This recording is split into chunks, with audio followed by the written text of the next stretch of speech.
What?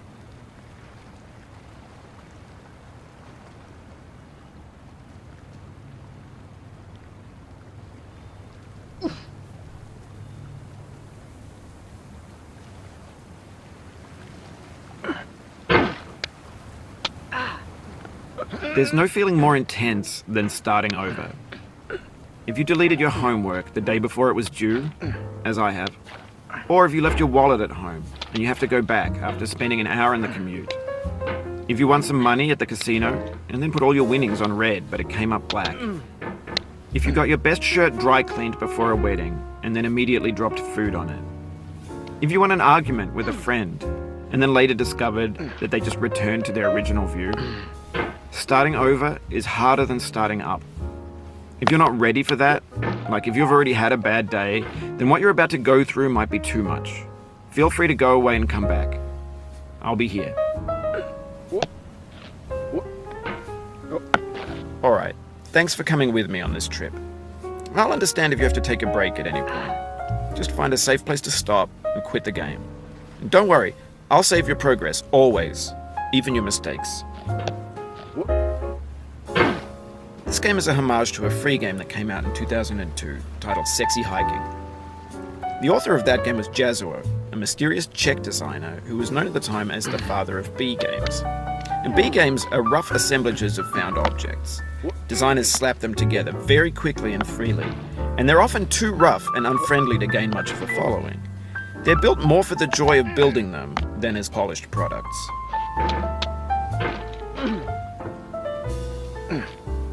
In a certain way, Sexy Hiking is the perfect embodiment of a B game. It's built almost entirely out of found and recycled parts, and it's one of the most unusual and unfriendly games of its time. In it, your task is simply to drag yourself up a mountain with a hammer. And that act of climbing, in the digital world or in real life, has certain essential properties that give the game its flavor. No amount of forward progress is guaranteed. Some cliffs are too sheer or too slippery. And the player is constantly, unremittingly in danger of falling and losing everything. Anyway, when you start Sexy Hiking, you're standing next to this dead tree that blocks the way to the entire rest of the game. It might take you an hour to get over that tree, and a lot of people never got past it. You prod and you poke at it, exploring the limits of your...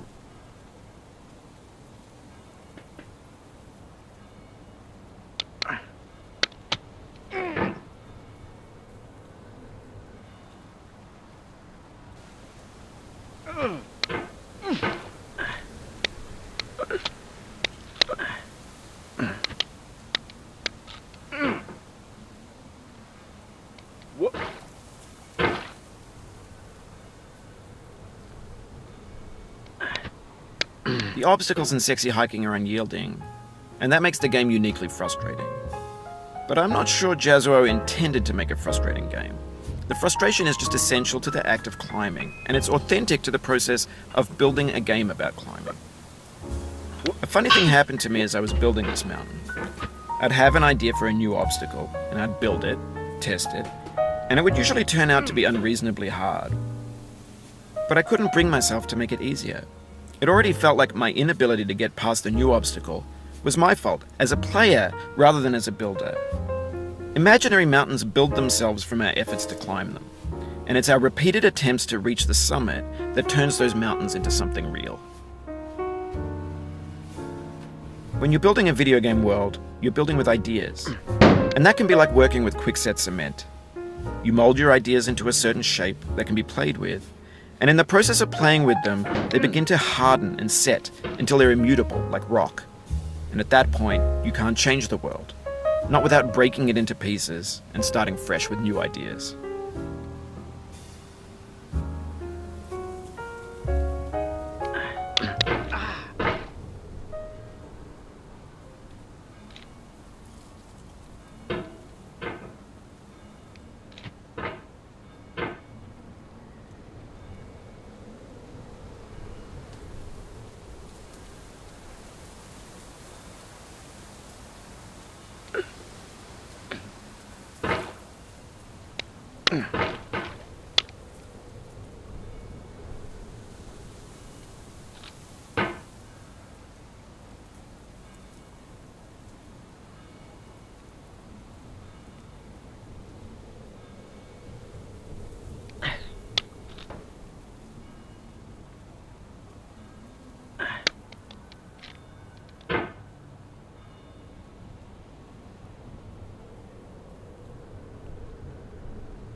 For years now, people have been predicting that games would soon be made out of prefabricated objects, bought in a store and assembled into a world. And for the most part, that hasn't happened, because the objects in the stores are trash. I don't mean they look bad or that they're badly made, although a lot of them are. I mean they're trash in the way that food becomes trash as soon as you put it in the sink. Things are made to be consumed and used in a certain context, and once the moment is gone, they transform into garbage. In the context of technology, those moments pass by in seconds.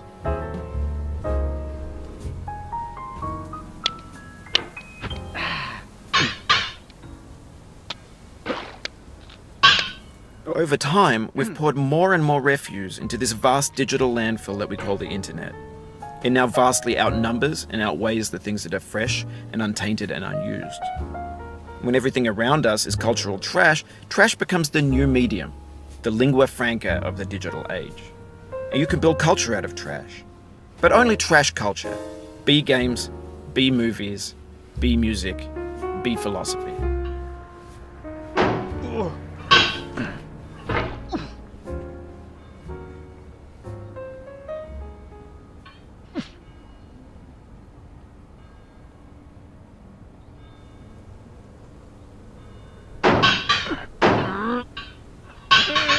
Maybe this is what digital culture is.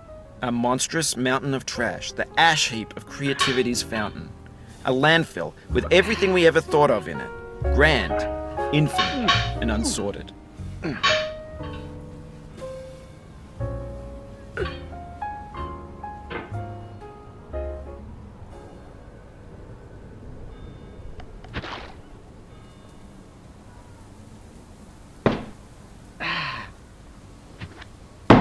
There's 3D models of breakfast, Gen X's fanfic novels, scan magazines, green screen Shia LaBeouf, banned snuff scenes on LiveLeak. Facebook's got lifelike bots with unbranded adverts and candid shots of Kanye and Taylor Swift mashups, car crash epic failed GIFs, Russian dashcam vids, discussions of McRibs, discarded, forgotten, unrecycled, muddled, rotten, untitled.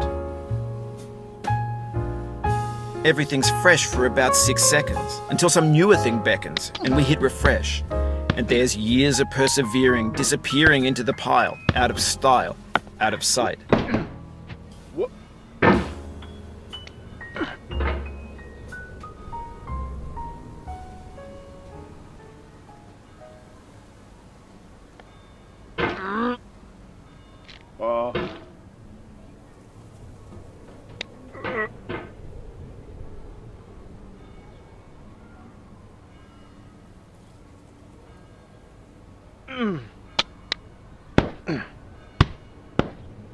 What?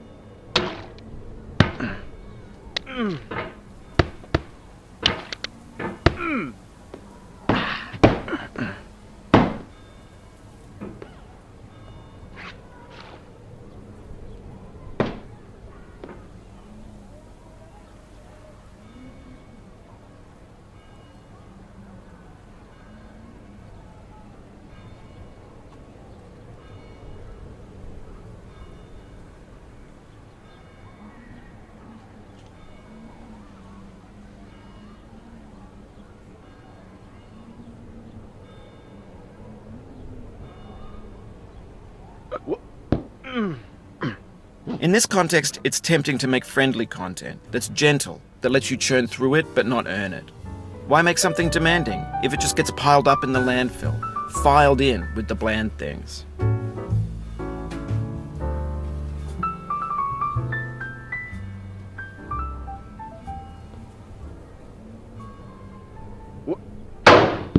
Oh, you just lost a lot of progress. That's a deep frustration, a real punch in the gut.